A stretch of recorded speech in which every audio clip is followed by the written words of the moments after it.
and see if we can run through it, or your keys are here. Down key? Yeah. Okay. A very good morning to you, ladies and gentlemen. We've had a flying start with the Minister, the Chief Minister and the Minister of Coal giving you a perspective, and I think the Chief Minister's perspective, after having been virtually Chota PM for many years, gave us a bird's eye view of whatever was happening in Delhi and what needs to happen. But I think my task is to try and condense things in a very short while, whatever is happening here. We try and put things in a perspective. It shows that India is today the fourth largest consumer of energy. We are the second most populous country and the second fastest growing major economy.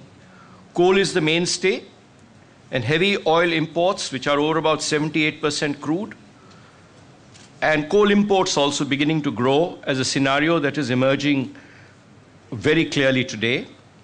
The first sector which we'll be dealing with here is the power sector, which power sector has a history of growth before the independence and thereafter. Well, it's a sector which is in the concurrent subject. It's a concurrent subject. Both the center and the states can legislate on it, thereby some confusion at times. But water and water power are state subjects. We've set up various regulatory commissions across the country, post-2003 Act. We have the central generating companies and the central transmission company. And now virtually every state has its own Genco, Transco, and the distribution companies. Distribution is now some isolated places in private hands with good results, but one state in particular not too good. Ultra Mega is a new policy which was introduced to have bulk power, 4,000 megawatts of power produced at one location through imported coal or domestic coal. The power sector in India today gives you this landmark of about 180,000 megawatts capacity installed, which is grid connected, about 30,000 mostly fossil-fired fuel in the captive. We are almost, majority is coal-fired thermal and will continue to do so. Hydro is there, nuclear, a very minuscule proportion, and continuing to be under tremendous squeeze pressure from environmentalists. Gas, 9.8%, but not great hopes of very great expansion in the days to come because of supply issues. The power sector in India, the per capita consumption is still very low. We intend reaching about 1,000 kilowatt hours very soon. The power supply position, an energy deficit of about 5% in July, and a peak deficit of about 10%. Some states continue to be bad in the western region. Installed power capacity, a vast network across the country, upgraded from 220 kV to 400 to 765 and 500 kV HVDC lines. Substations are here for you. Rural electrification, something that we took upon about 2003-04 onwards in a very aggressive way, which was earlier being done by the states, but the center decided to give 90%. We've attained about 91% electrification. And out of the pump sets potential, also about 90% realized. Capacity addition. The 11th plan was a landmark in the sense that we decided to up the targets by about almost twice. We thought that 78,000 was required. Earlier, we'd set a target of 40,000 and achieve about 20,000. The latest estimates show that out of the planned grid capacity, we'd probably end up doing about 52 to 55,000 megawatts. Captive, which consciously we took up to ensure that there's decentralized generation available, and also to reduce the T&D burden, as well as quick setting up will give us about 13,000. And similarly, the small renewables will also give us this. Likely demand in 2016-17, very close to 200,000 megawatts. and another, say, about 90,000 thereafter in the next plan. Now, this demand figure has been arrived at about 9% GDP assumption and 0.9 elasticity 12th plan, and about 0.8 elasticity in 13th plan. But if the economy doesn't grow that fast, we can assume a little downtoning of this, but I would presume that about 70,000 megawatts at least would come up in the 12th plan. Conventional, as I've shown you, essentially will be thermal. Gas, very subdued because of non-availability. Hydro, 9,000, lot of projects which are held up, hopefully should come through. Nuclear, with good luck, 2,800. Wind, etc., will be contributing about 19,000. Then 13th plan, about 93,400. And grid renewables, with the solar mission coming into full swing, giving you about 16,000, a total of 31,000 around that time. One major landmark in this plan has been our complete revolution in bringing about world-class supercritical manufacturing capacity in the country. And you have this vast array of players, whereas in the earlier plan we had only BHEL with L&T coming up. We now have this vast array of players, and each one of them world-class, which will give us capacities of as much about 30 to 35,000, both in the turbine and in the steam generator section, throughout the 5-year plan. So equipment would no longer be a problem. In fact, what we probably managed to do is bring about much greater competition, and price war would be there in a very big way, so you can expect squeezing of margins. How do we manage the grid? This is the kind of pyramid that we work on. At the apex is the National Load Dispatch Center in Delhi. You have 5 regional load dispatch centers and 31 state load dispatch centers.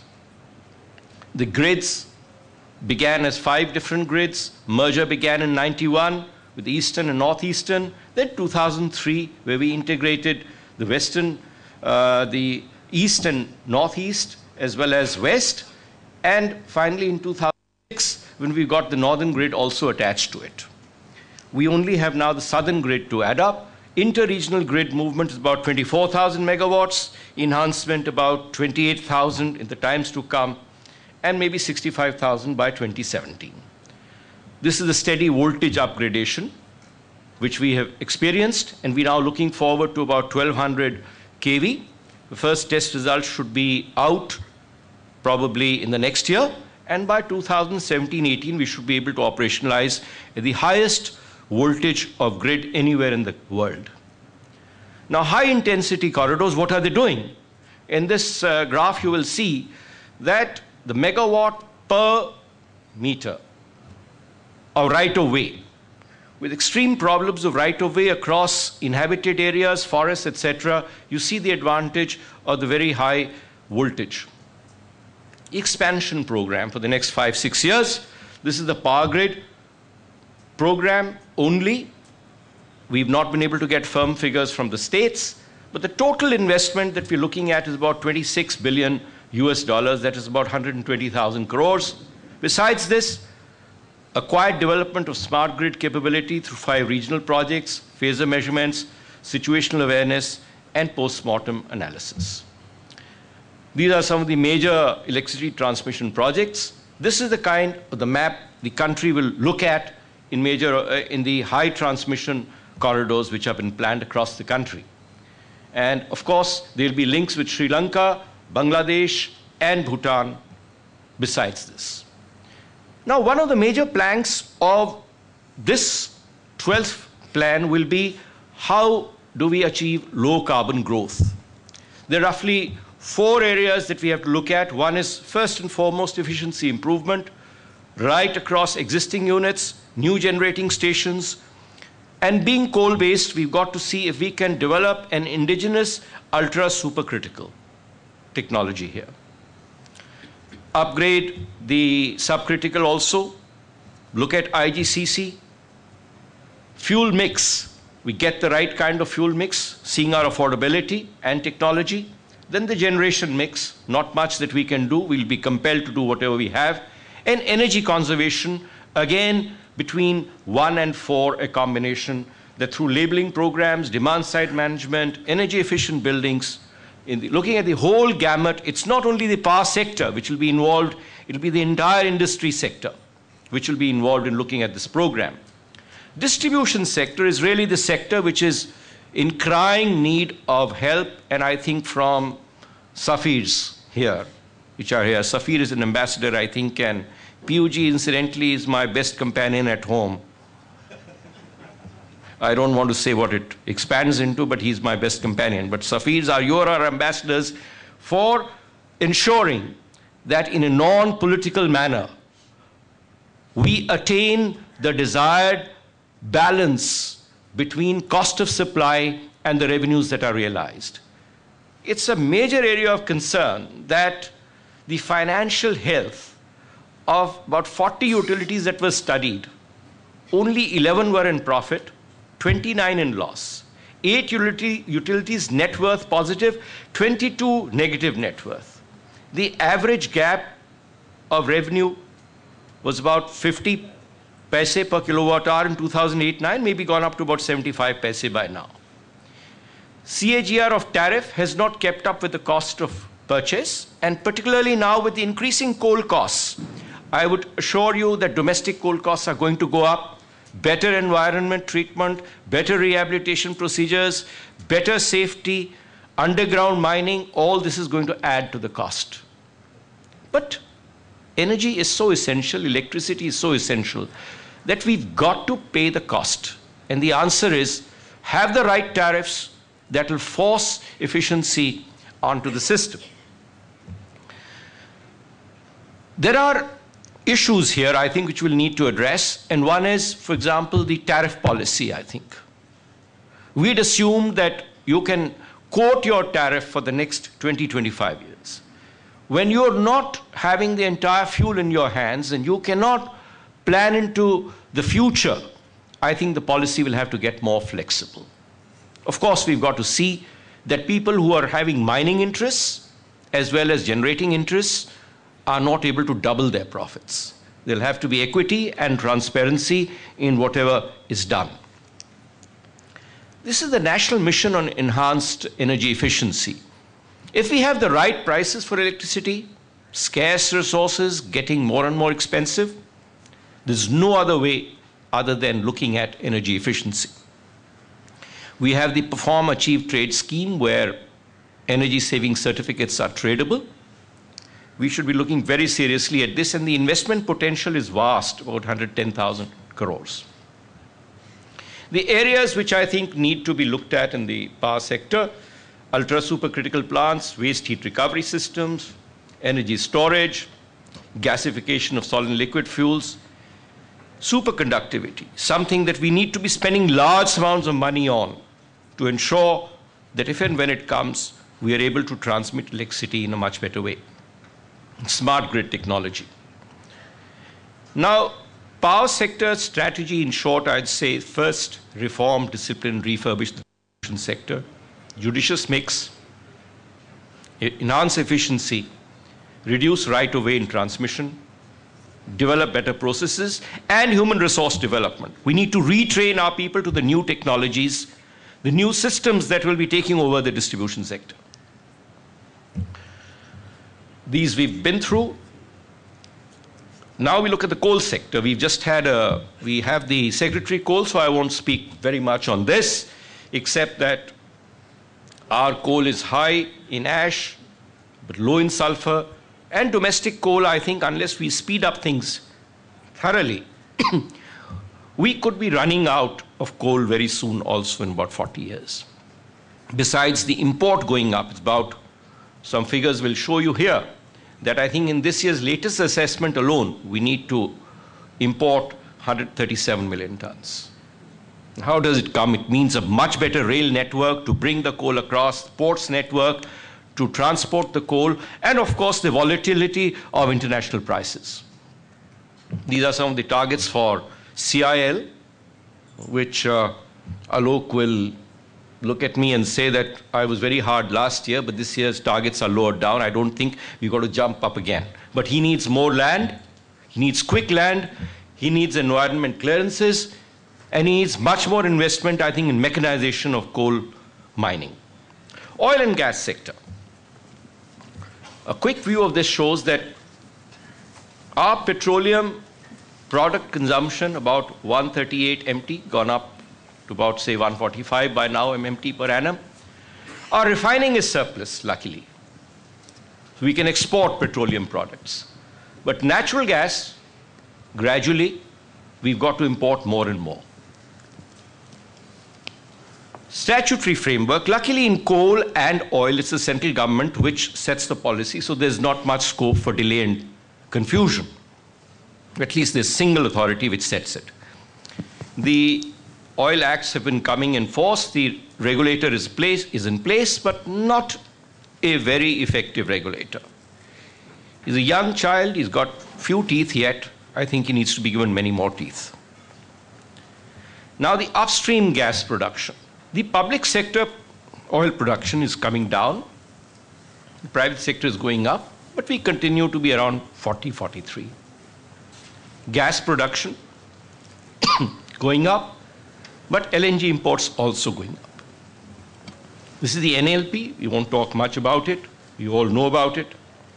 It's been refined now in the sense that we are trying to give more weightage to 3D seismic. These are the production sharing contracts, 235 through this, and every fifth block in the NELP is a discovery block. The investment that has come in is about 15.6 billion. Refining is a sector that we'll all be looking at, and the spin-off industries. This is going to grow from 185 to 235 MMTPA in the next 2-3 years. Lots of capacity coming up, and refining margins are not too bad. Again, the devil here is in the pricing of the petroleum-sensitive products. The under-recoveries for motor oil, diesel, luckily, is getting some attention, but it's a major concern, 5 rupees to 6 rupees. PDS kerosene, domestic LPG. I think where is the answer? The answer is, I think a very informed public, which should be told repeatedly in the media, through the media, by the media, that look here, this is the cost of energy, and you got to pay it. Nobody else is going to lift the bill. Not your future generations, as is happening in the distribution sector. You can't create regulatory assets, and you can't create burdens for future. Otherwise, it'll be robbing Paul to pay Peter. We've got to fix the right prices and educate the public. There are losses to the upstream, to ONGC, which cannot invest more in exploration. The oil marketing companies are in bad shape, crying all the time. And the government finance is also impacted by doling out subsidies. Now, what is going to be the change in the energy basket? I think if you compare 2009 to 2025, one major significant change that I see is that the share of gas is likely to go up from 10% to 20%. Now, we've got to be prepared for this. As a cleaner fuel, have more conversion facilities, and probably work intelligently across national assets, international assets. If you look at gas prices, this picture gives you a rough idea of what gas prices are in neighboring countries and some of the major countries. We are not too bad. We keep saying that our gas prices are very suppressed, but those who are using gas, look at the prices. Otherwise, you look at spot prices, they're about $14. Now, this picture gives you, in the last, is the scenario where gas prices are between $6 to $7 per MMBTU. The high case, the medium case, and the low case, where gas prices are very high. And these are the kind of people who will be entering into that price range for the final product. This, again, is a picture of the same. At each, GAIL has done a study that where do various people enter. The new terminals, this is the picture. It's going to happen. This is going to be the gas map of the country, as drawn up by PNGRB. The national gas infrastructure, 1,200 kilometers pipeline at the moment. There are regional imbalances. We want to set them right. by getting in about 5,500 kilometers from GAIL and 2,800 from RGTIL, and then through bidding process, another 6,000 to 7,000 kilometers. The likely status by 2015, about 26,000 kilometers of gas line across the country. Coal bed methane, this is the prospect for the future. Shale gas needs to be worked on. Issues in the gas sector, try and find the right prices, try and find the right mix. The Planning Commission recently set up a committee which needs to be, the recommendations need to be looked at. And we have a declared good status for LNG and natural gas so that different tax levels are avoided. Thank you very much. I know I overshot probably for a while, but maybe to cover 3 sectors, I couldn't go faster. Thank you very much.